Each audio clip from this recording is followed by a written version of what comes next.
Local news, obituaries, police blotter, weather forecast, and more with no paywall. Head to DeWittDailyNews.com to get the local information you need to know. News time is 8 minutes after 8 o'clock on this Monday morning. Top of the morning from the newsroom of Regional Radio and DeWittDailyNews.com. I'm Seth Lawrence with this expanded local newscast. We stream to Facebook and YouTube, brought to you by Peterson Insurance, your Pekin Insurance agent in Clinton. New Clinton City Administrator Taylor Baxter has extensive experience in grant writing and from his former role as the Parks and Recreation Director for the City of Pontiac. Many in Clinton feel the recreation opportunities in Clinton could be greatly improved, and Baxter hopes to use his experience pursuing grants. That's exactly right. I think the three main things, and there was the president of the hospital in Pontiac, he said this at a meeting. It's always stuck with me. When young families are looking for a place to move, and it doesn't have to be young, but just families, there's three things that they look at. It's healthcare, the school system, and what does their parks and recreation look like? Mm-hmm. Because that's, talk about quality of life. Those are the things that, with government, and especially with Parks and Rec, they don't have to utilize those. They want to. And that's something that we saw in Pontiac, because we had a really nice rec center, and I know we have a YMCA here. They didn't have to utilize those services. They can go to gyms, other places, but they want to be there. And I think that really it goes into the parks as well, as they go to there to enjoy it, and everybody's on the same playing field. Doesn't matter how much money you have or not, or where you grew up. It's an equal playing field just for everybody to be together and enjoy their time outdoors. So, yeah, putting on my Parks and Rec hat, that's something that I definitely want to look at. And we got a ITEP grant from the state of Illinois, and it was just over, I think it was around $1 million for our first bike path in Pontiac. So I'm familiar with that. And according to Baxter, applying for grants doesn't always equal millions of dollars in funding coming to a community. He says oftentimes there are strings attached, or they are matching grants.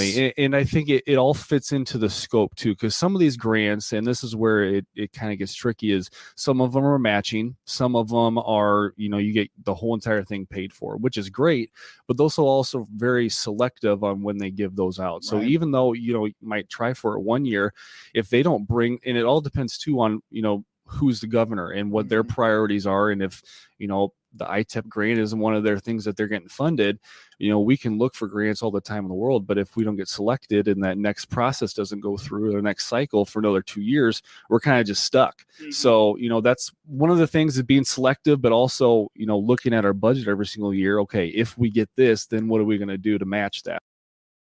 Baxter has felt very welcome so far in his time in Clinton and believes there's a lot of positive energy in the community. The Super Bowl of Agriculture is upon us, and it returns to Central Illinois in Decatur at Richland Community College. Matt Youngman is events manager for Farm Progress and says the Farm Progress show always offers something new, no matter what color tractor you prefer. There is. It doesn't really matter what color of paint is your favorite color. Whatever that is, they're going to have something new on their lot. And then, and those are the kinds of things that they don't let me talk about right now. They like to steal that thunder on Tuesday morning and try to steal the show then. But, there are things. There's the Big Bud is going to, be at his first farm show. The new Big Bud is going to be at the Titan exhibit, and we've got the largest varied industries tent we've ever put in the air, and the new One Bear with all the Bear brands all together, and their plot interactivity. New grain bin from Chief. There's it's just, the list just kind of goes on and on and on. New, the 1500cc Polaris Ranger, the new Mule from Kawasaki. I could just kind of keep electric vehicles, autonomy. I can just kind of keep going on and on.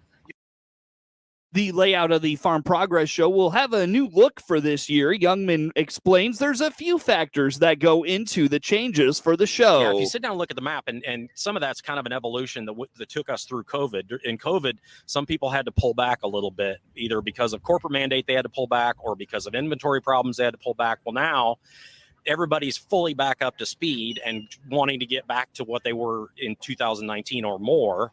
Couple that with, like CNH as a CNH North America, they're our biggest exhibitor when you add up Case IH, New Holland, Ram pickups, and Raven. And so they wanted to get their family together, which made for some shuffling of the show side. So everybody may not be where they've always been when you come to the show this year. That really, honestly, I'm already having lot assignment conversations about the 2025 show right now.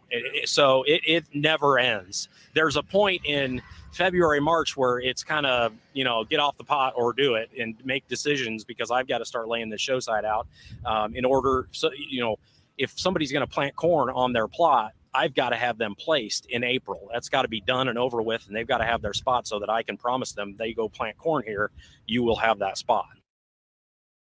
A staple of the Farm Progress Show is field demonstrations. Youngman says April corn is looking really good for this week, and last week's heats is setting up for a great week of field demonstrations. Yeah, it is. It's looking really good. Hand shell at 26%. Tuesday, a full week before the show. So, this kind of heat is going to take more than a point out every day. And, we're in great shape. Mother Nature looks to be agreeing with us. And so, really excited about the potential for this show. As long as Mother Nature keeps it together, it sounds like field demos will be a go. That's exactly right. We're looking forward to running 3 full days and run everything. There's going to be ride and drives and autonomous demonstrations, and the Rise Recon, which is a 6-rotor copter with a cockpit that the owner can ride around in up in the air, and electric vehicles, and new Polaris Ranger, new Kawasaki Mule, just lots and lots of things. Chevy ride and drive on their lot, so lots of activity. In addition to the regularly scheduled field demonstrations of harvest, tiling, and tillage, you have all of this interactive activity with autonomy and ride and drive. Youngman reminds, download the Farm Progress Show app for planning your time at Progress City in Decatur, and says they're preparing parking lots, and reminds of admission prices to the show. Everything is pretty well same. All the same parking lots, same traffic routes. Everything seems to be coming together really well. The parking lots have been harvested. We're laying them out right now, the Wednesday, the week before the show. So, we're in great shape.